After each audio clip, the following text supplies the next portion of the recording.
Hey guys.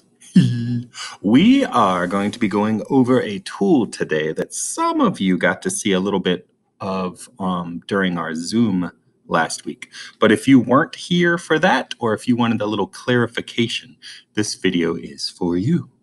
We're going to be using something that is called Sketch.io. So I'm going to type that into my address bar up here, SKETCH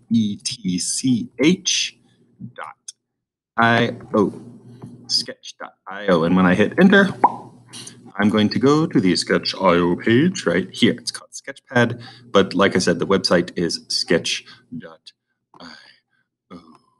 right there. Okay. So we're going to go and choose our language. I'm going to pick English, but you can choose whichever one you are best with. And that's going to open up the tool. It's going to load for a second. And once it's in, there are several things I want to go over so that we're all on the same page. Whoa. First of all, when you start, if you've already kind of messed around with it, you might already have something up. So you probably want to start a new picture. If you go down to this plus sign right here, it says new. You can click that.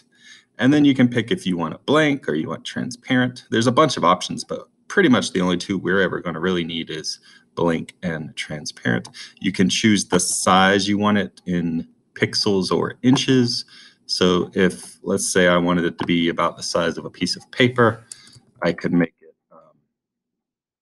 8.5 by 11, and that's the paper size. Or you can just kind of choose from these little options here. There's lots of different sizes you can pick. So I'm just going to pick one. It doesn't really matter, and I'll hit create. And I've got my paper right here ready to go.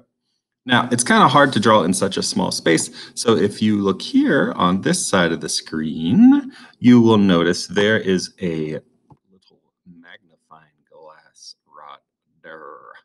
And if I touch my magnifying glass, boop, it will allow me to zoom in and zoom out on my picture, which is very handy for if you want to draw up close or you want to see the whole picture at once. So that's kind of some of the main functions of your screen. Now for the actual tools that we're going to be using. The tools are located right here. You'll see I have a little crayon. Yours might have a pencil or a quill or there's all kinds of different tools, but they're right there. And what I'm going to do is I'm going to click on that, and that gives me all these fancy little options. Let me go ahead and clear all that. That gives you all these little fancy options that that you get to pick between. And we're actually not going to use most of these. If you mess around with some of these, it can mess up, especially this one that says normal. You probably want to leave that one alone. It does have a lot of weird options. And if you want to experiment, that's fine. But if it ever seems like it's not drawing, just go back to normal. Now, this top little selector, it says crayon right now. If I hit that little down arrow, I can choose what sort of art tool I want to use. And there are a lot. And you probably just want to kind of experiment a little bit. Calligraphy is that cool little thing where it draws wide one way and skinny another way. You have a paintbrush, which is really nice and kind of fuzzy looking on the edges, which looks really cool for some stuff. You have, whoops, you have a pen, which is good for little lines. You have crayons, you have pencils. The streamer I like a lot. It's just a nice little flowy line tool, which you can use. And if you look, I'm using my finger right now to draw, and that's probably the best way to do it. It's a lot more control if you have a touch screen, which is handy. Now, you're probably asking, how do I change the color? If you look right here, you'll see this same color I'm using. If you just touch the color square, you have all these different swatches you can use.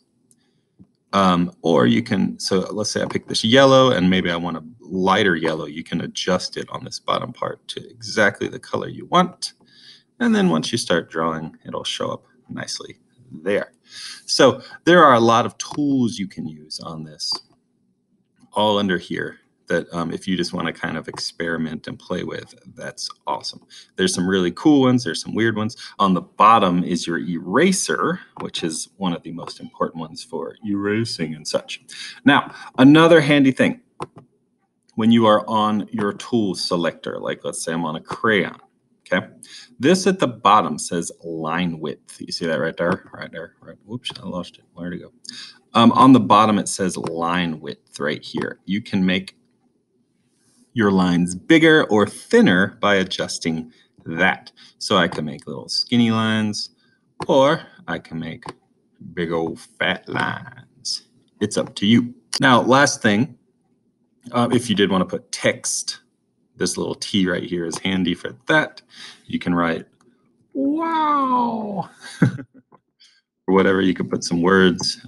You can resize them and stick them onto your artwork, which is really helpful for, especially if you're using this to make your comic, which we're going to talk a little bit about. So once you have your picture and you're happy with it and you want to save it, you could go down to this little disc that says export. And if you click that, you're going to have all these little options. I would hit download JPEG right here. And if you do that, it's just going to download it.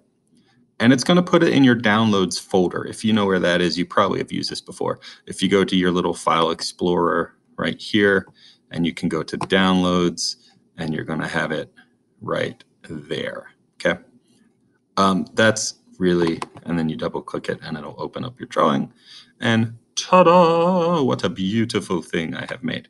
So this is a really cool tool. We can use it on any of our projects that we're doing. I should have probably shown you this earlier in the year, but I just wanted to show it because this would be a great tool to use for your sequential art if that's what you're wanting to do. So let me show real quick. Let's say I do blank and I do, we'll make it just a piece of paper. That's fine.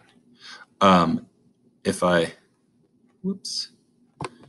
do this and I wanted to do sequential art, one of your tools, which is pretty handy, is this line tool.